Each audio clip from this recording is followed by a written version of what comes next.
profiter de Ramadan pour faire un nettoyage. Nettoie ton cœur, nettoie tes réseaux sociaux, nettoie ton agenda. Les fréquentations illicites t'enlèvent. Tu fréquentes telle fille dans le haram, tu fréquentes tel garçon dans le haram, c'est maintenant, nettoie, lave, pour que tu puisses changer. Et tout ça, je le dis et je le répète, c'est basé sur un mot. Quelle décision t'as pris pour ton âme pendant ce mois? As-tu réellement pris la décision d'être quelqu'un de meilleur? Si tu as pris cette décision et que tu mets la volonté et que tu fais les causes, bi'idhnillah, ce mois-là, tu en sortiras grandi. Mes chers frères et mes chères sœurs, le prophète sallallahu alayhi wa sallam, dans le hadith rapporté par Ahmed, il a dit alayhi salatu wa sallam, selon Abu Huraira, le mois du Ramadan vous est venu, c'est un mois béni, qu'Allah vous a imposé de jeûner. Durant ce mois, les portes des cieux sont ouvertes, les portes de la géhenne sont fermées et les diables sont enchaînés. Dans ce mois, il y a une nuit qui est meilleure que 1000 mois. Et toi, pendant Ramadan, tu vas faire quoi? Tu vas être dans une constante évolution jusqu'à pouvoir tout donner dans les 10 derniers jours de Ramadan, là où se cache la nuit du. Ce qui est fou, c'est qu'on demande à Allah de changer nos vies, mais on refuse de faire les causes. On fait des doigts pour un futur que nos actes d'aujourd'hui sont en train de détruire.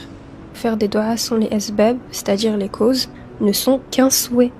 Et ces causes-là, c'est donc des actions qui donnent un sens à nos invocations. Le problème, ce n'est pas qu'on n'a pas le temps.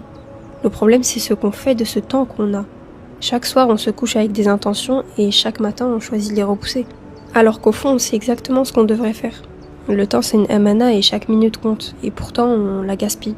La solution ne viendra pas d'un déclic ni d'une motivation soudaine. Elle viendra le jour où tu arrêteras de négocier avec toi-même. Et ce jour-là, tu comprendras que commencer, c'était déjà une forme d'adoration. Et subhanallah, c'est ce qu'on voit aujourd'hui. C'est ce qu'on voit aujourd'hui. Tu vois, un homme et une femme, ils sont en train de discuter dans le haram. Il n'y a aucun cadre religieux respecté. Et puis quand tu leur dis, mais qu'est-ce qui se passe? Il dit, frère, j'ai pas d'arrière-pensée. Pas d'arrière-pensée, zid. Et puis, on compte se marier. Va taper à la porte comme un bonhomme.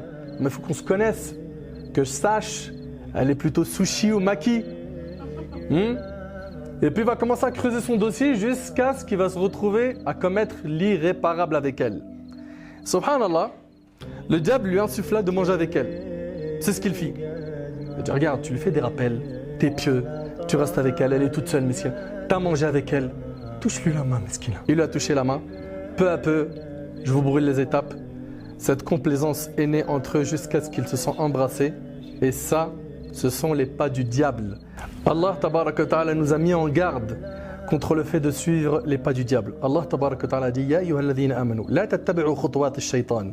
Wa man yattabi' khutuwat ash-shaytan, fa innahu ya'muru bil fahsha'i wal munkar. Ô vous qui avez cru, ne suivez pas les pas du diable. Quiconque suit les pas du diable, celui-ci ordonne la turpitude et le blâmable. Subhanallah, vous voyez d'où il est parti, où est-ce qu'il est arrivé? Est-ce que ça s'est terminé là? Satan continue à lui embellir cette fille et au final, vous savez tous ce que recherchait le diable. Il s'est retrouvé à commettre la fornication avec elle. Walayadu billah. Inna lillahi wa inna ilayhi raji'un. Ce qui m'attriste et ce qui déchire le cœur, c'est qu'il y a aujourd'hui des musulmans et des musulmanes qui ont normalisé ce péché, qui provoquent la colère. La prière, c'est la clé du succès.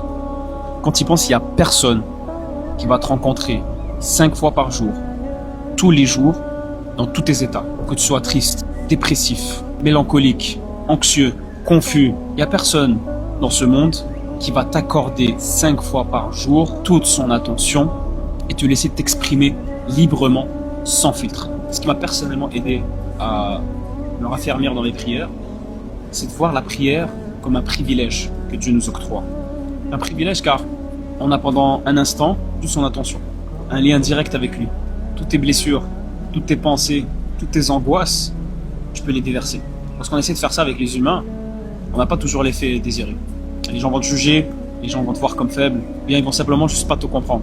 Donc Dieu, c'est le seul qui va jamais se fatiguer de toi, qui va jamais te voir différemment. Dieu s'est prescrit lui-même la miséricorde. Donc, profites-en. C'est une bénédiction. C'est un privilège que tu as. C'est pas accordé à tout le monde d'avoir une connexion avec Dieu. Mais lorsque tu en ressens l'envie, lorsque tu te sens appelé, n'hésite pas. Fonce. Lâche-toi. Tout ce que tu as sur le cœur, tout ce qui pèse lourd, c'est le seul qui peut porter ça. Au niveau de la langue, c'est ne pas se plaindre, ne pas se lamenter. Pourquoi ça m'arrive qu'à moi? Pourquoi tous les gens qui se marient? Pourquoi ceci? Pourquoi c'est moi qui est malade? Pourquoi c'est pas un tel? Non. on se lamente pas comme ça, mais on accepte le destin d'Allah. Et enfin par son corps, ça c'est peut-être plus par rapport par exemple à un décès, c'est pas se griffer le visage, se déchirer les vêtements, etc., etc. Donc la chose la plus importante que j'ai dit, je le répète, c'est cette bonne opinion d'Allah tabaraka wa ta'ala. Est-ce que, alhamdoulilah, j'ai été clair pour vous? Oui? De toute façon vous êtes bien éduqués, vous dites oui même si c'est pas le cas, c'est bien, mashallah. Hein? Donc je vous remercie pour votre écoute attentive. Parler de la mort, c'est vrai que ça fait peur, mais c'est une peur qui réveille. Parce que si on réfléchit vraiment, on se rend compte à quel point on gaspille notre temps.